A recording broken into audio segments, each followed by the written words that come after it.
folks, welcome back to the channel. Sorry again for the wind noise. It's a little windy out here today. I need to get me some of those little things to put on my camera.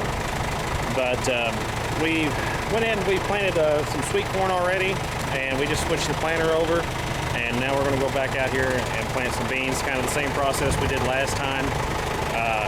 We are going to spray some herbicide today. It's been kind of windy, and the wind is dying down, I think, enough where we can go ahead and put it on and won't have any problems. So as soon as we get these green beans planted, we're going to hook up the sprayer, and I'll catch back up with you then.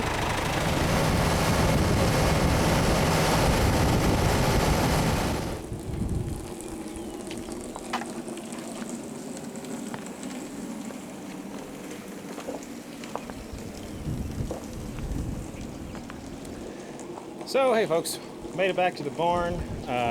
We got everything planted today, so we're going to go ahead and try to get some pre-plant herbicide down, even though that we've planted already. But the concept of pre-plant herbicide is you want to get it down before the plants actually come up, because pre-plant herbicides do not kill any plants that are already living. So if there's weeds already up in the field, then your pre-plant herbicide is not going to kill those. So you ideally want to get it applied before you start seeing weeds come in the field. We do have some weeds coming in the field. Mainly it is some wheat that we planted last fall for cover crop that we turned under. So we actually used mower plows and plowed that, turned it over and buried it. So, but it's starting to poke back through the ground. So my thoughts on that is we're going to go ahead and fill up the sprayer, and then we're going to go down and we're going to hook onto the land finisher, and we're going to work the field again to try to get some of them weeds knocked down, and then we'll go ahead and apply the herbicide. So I know herbicides and pesticides can be a scary word for some people, especially if you've never been around them or you don't understand how they work. It can be scary. You know, you don't want to be, the first thought probably in your mind is, well, you're spraying this on the field, I want to be consuming chemicals or something, and that's not necessarily the case. Well, it's actually not the case.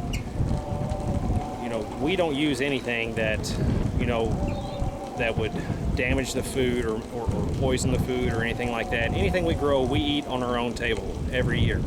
You know, I am not afraid to use these chemicals and still eat the food. You know, it doesn't affect the growing process or the food itself. Pre-plant herbicides in particular never come in contact with the plant. This is sprayed on the ground before the plant comes up, and which prevents weeds from coming up. So again, you know, if you're using pre-plant herbicides, you have to get it applied before the weeds start coming, because it's not going to kill weeds if the weeds are already established in the field. Another thing to keep in mind is the volume that we are using. So for instance, the sprayer here, I'm filling up 100 gallons in this sprayer to spray 5 acres. So that's roughly 20 gallons of water per acre. So we're spraying 20 gallons of water per acre, and inside that solution, the herbicide that we're putting in there is 1 quart per acre. So we're putting 1 quart of chemical into 20 gallons of water. So if that gives you an idea, and then we're spraying that over 1 acre. So 1 quart of chemical into 20 gallons of water over 1 acre. And if you need a mental reference for what an acre is, imagine 5 football fields, because 5 football fields all put together is about an acre. So the concentration is really, really small when you spread it over, you know, that size of an area.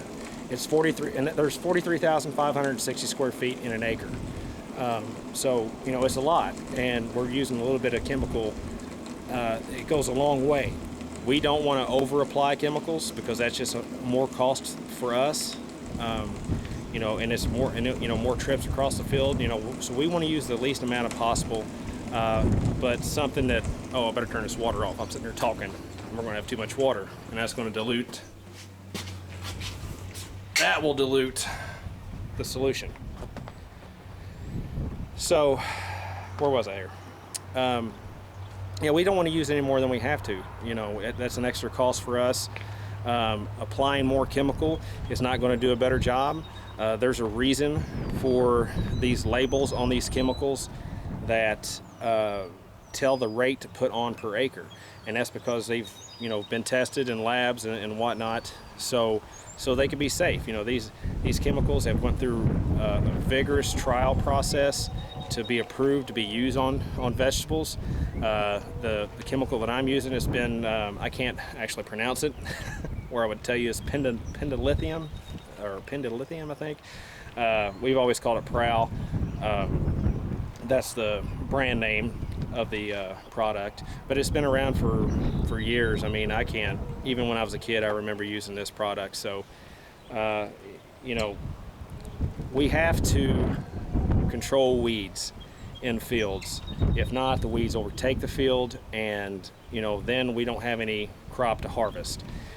There's other methods. There's cultivation, there's hand hoeing, and we do this also because there's not much things that we can spray over top of green beans to kill these weeds. There's a few products out there, but we still do cultivation. We still do hand hoeing, and that's costly. Anytime that you have to use manual labor to, oh, hello kitty. But anytime that you have to use manual labor, it's an extensive cost for us.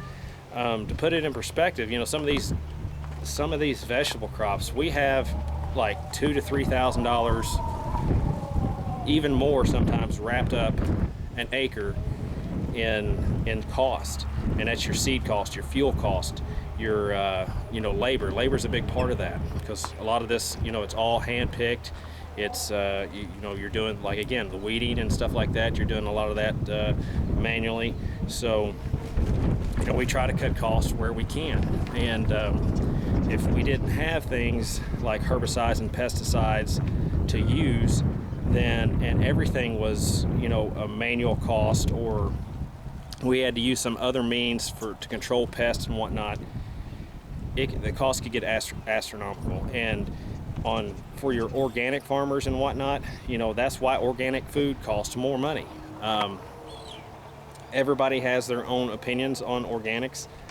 I like the concept of them, but what we have found is that usually people want organic food and they want it to look like the product that we produce. And that's very, very, very hard to achieve. People don't like extra meat with their sweet corn, which I'm referring to worms. So people don't like worms in their sweet corn.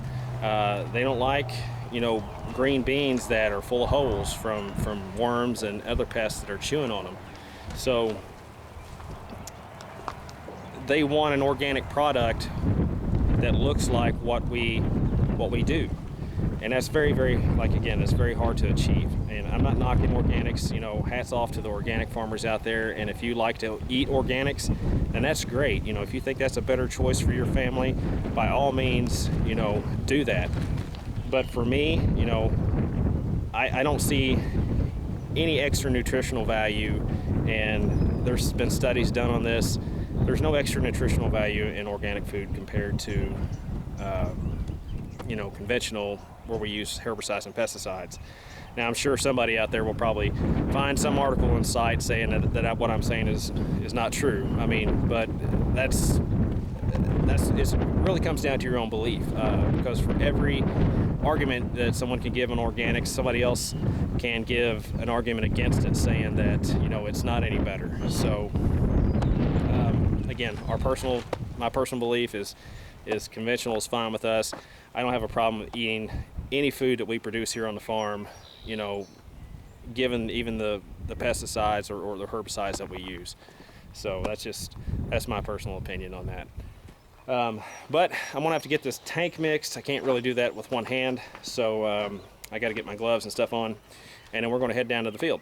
We'll see. Catch you back up with you then. Whoa! So we made it out to the field, folks. Oh, wow! Look at there, would you? Got some free fertilize. Looks like the neighbor's cows may have been out.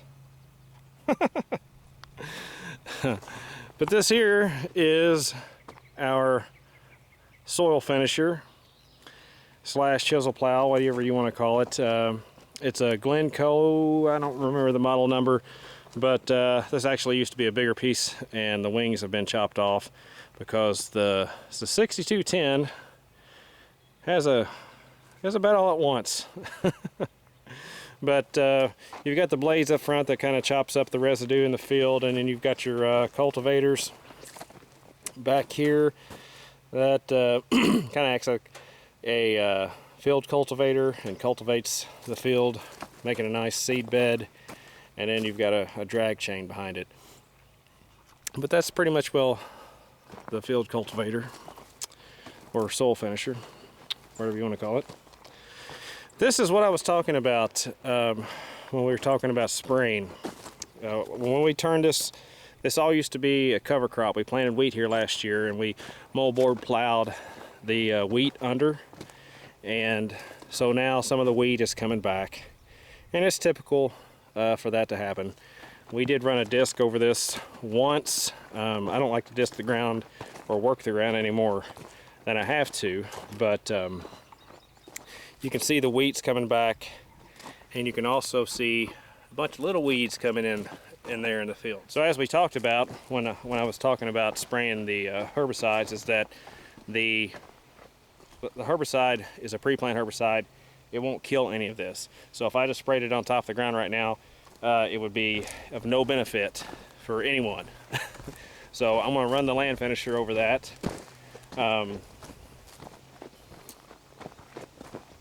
And then we will spray. So in the green bean field here, this is the planting that we made in the last video. There's a weed. That is not a green bean coming up. But this hasn't came up yet. So I can spray the herbicide on top of this, and it will not hurt the green beans at all. If you were to spray it on top of the green beans, then it would take a good chance that it would kill it. Now this here is our green beans, and they're starting to come up here. There's some guys there. There's one there.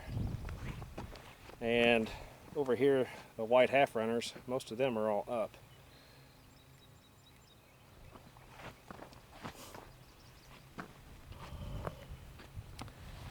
So I can't spray over top these guys. We're just going to have to either come back with a different type of herbicide later on. I'm going to try to cultivate this pretty soon, and hopefully that will help. But the old sun, she is starting to sink low, so we need to get to work.